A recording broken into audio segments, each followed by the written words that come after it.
Bonjour, Monsieur Renaud. Bonjour, Alix. Le week-end s'est bien passé? Oui, super. Vous êtes très splendissante. Merci beaucoup. C'est des efforts pour nos téléspectateurs. Alors, on démarre tout de suite avec le nouveau président de l'Assemblée nationale qui sera connu le 1er avril.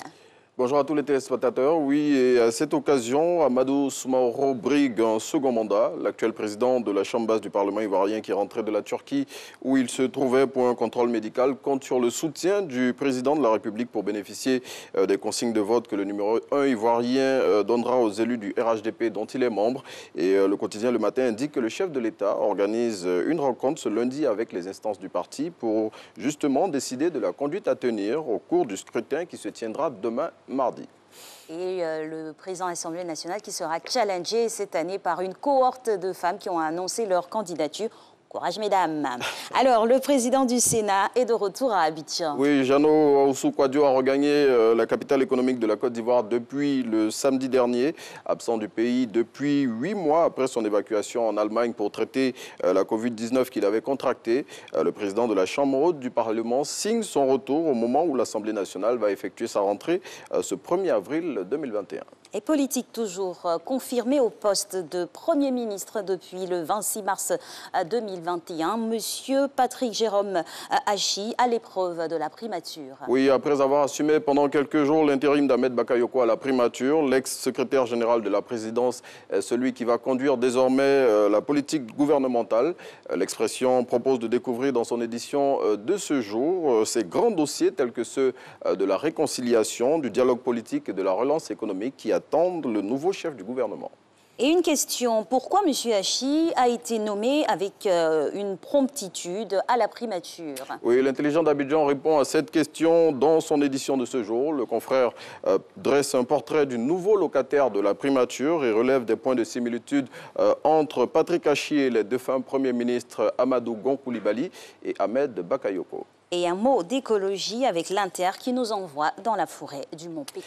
Oui, et c'est à l'occasion du procès d'Amadé Ouérémy dans le cadre des crimes commis à l'Ouest pendant la crise post-électorale de 2010 que le confrère propose dans son numéro de ce jour un reportage exclusif qu'il a réalisé en 2014 dans la forêt du Mont Pékou, baptisé Ouérémy Cro, voyage dans l'antre de l'ex-seigneur du Mont Pékou. Ce papier nous replonge 6 mois en arrière, plutôt 6 ans en arrière, à l'époque où 27 000 clandestins, sous la houlette de l'ex-seigneur de guerre, occupaient cette forêt classée d'une superficie de 34 000 hectares située à près de 500 km d'Abidjan. Et cette autre affaire avec le procès du bombardement de la base militaire française de Bouaké qui s'ouvre aujourd'hui même à Paris. Oui, 17 ans plus tard, l'un des faits marquants de la crise ivoirienne du début des années 2000 est sur la table des juges français. Et ce procès va tenter de faire la lumière sur le bombardement qui est intervenu à Bouaké le 6 novembre 2004, au plus fort de la crise née du coup d'État manqué de septembre 2002, faisant 9 morts et 38 blessés. 3 ministres français sont cités à comparaître dans le cadre de ce procès. Et lutte contre l'insistante coronavirus en Côte d'Ivoire, le Conseil national de sécurité prend de nouvelles dispositions. Oui, réuni le vendredi dernier sous la présidence du chef de l'État Alassane Ouattara, le Conseil national de sécurité a arrêté 4 nouvelles mesures afin d'intensifier la lutte contre la pandémie du moment. Ces mesures, ce sont notamment la prolongation de l'état d'urgence sanitaire jusqu'au 30 juin 2021, l'élargissement de la campagne de vaccination contre la Covid qui accourt en ce moment aux personnes âgées de 18 ans et plus et la décentralisation de cette campagne et enfin la poursuite et l'intensification de la sensibilisation contre la Covid-19. Un mot de religion avec la fête des Rameaux qui a été célébrée hier même ici en Côte d'Ivoire. Oui, à cette occasion, la communauté catholique a célébré l'événement dans la ferveur. Cette année, en raison de la pandémie de coronavirus, il n'y a pas eu de procession et les chrétiens ont été invités par le clergé catholique à célébrer l'événement dans les églises et dans la plupart de ces lieux de culte. Les célébrants, selon Le Matin, ont exhorté les fidèles à se tourner vers Dieu en toutes choses et à partager avec les plus démunis. Et le 7e art sur la scène, c'était ce week-end au Palais des Congrès de l'Hôtel Ivoire. Oui, la 2e édition de la nuit ivoirienne du 7e art et de l'audiovisuel Nissa s'est tenue ce samedi à Abidjan. Cet événement qui consacre les acteurs du cinéma ivoirien a mis à l'honneur cette année Assandé Fargas, nouvelle icône du cinéma ivoirien. Plusieurs prix ont été décernés au cours de cette nuit et la palme cette année est revenue au réalisateur ivoirien Idriss Diabaté.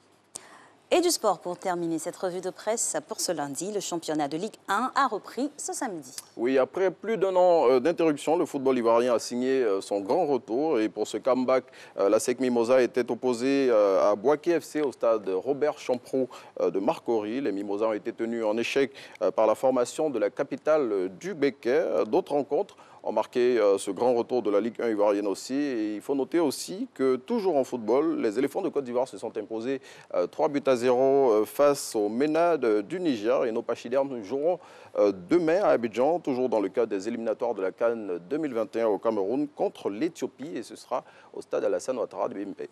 Merci beaucoup Renaud Kobia. Et puis petit message aux Mimos, sacraliser les couleurs que nous portons. Merci, on se revoit demain avec beaucoup de plaisir.